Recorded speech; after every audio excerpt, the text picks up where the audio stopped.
Thing on the review on this, these are the DC blocks, Derek Krasus thing. What's cool about these is the footprint's small, and part of the reason I got these for home versus at the gym was, one, they're exorbitantly expensive, and second of all, they have a really small footprint. And for me, it worked better in the garage. I don't know how long these are going to last, because it's going to be kind of interesting to see, because I haven't really been putting any poundages on them yet.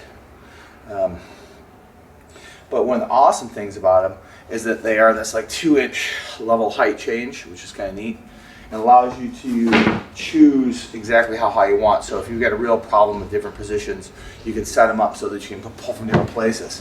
I think you probably do the same thing out of wood. Probably actually end up being more expensive. I don't know. I mean, they're expensive because you pay for them. You pay for them once. It's like bumper plates or a really good barbell. Good Eleiko bar, you know, $1,000, lifetime. Shitty bars bend, whatever. So if you buy quality, big thing is, I don't know, they may have this nice hex design, which seems to probably support a lot of weight, which is kind of neat. Anyway, so here's your test drive, and we talk about how I like to see the pulls from the block set up. Today we're pulling from just slightly above the knee or right around the knee. Depending on the blocks is how precise you can get with the height.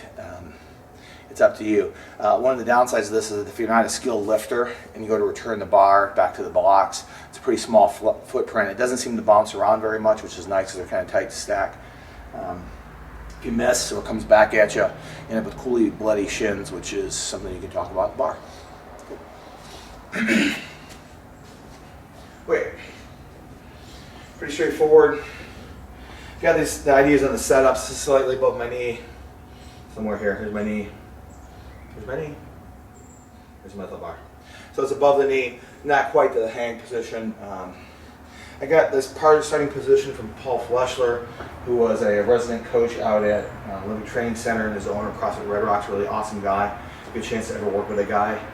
Flipping brilliant dude. So we're looking at it, so we set up with the blocks.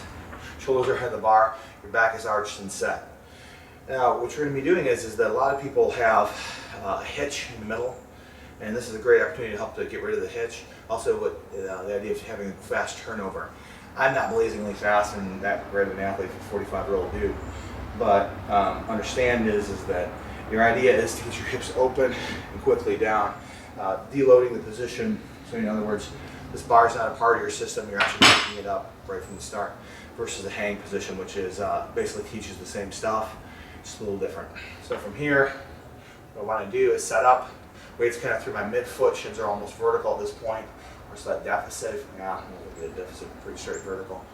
And from here, I'm going to rotate to this position, somewhere here, and pop and drop. I know it's lightweight. Here's what it is. So from here, foot in the ground, shoulders rotate back.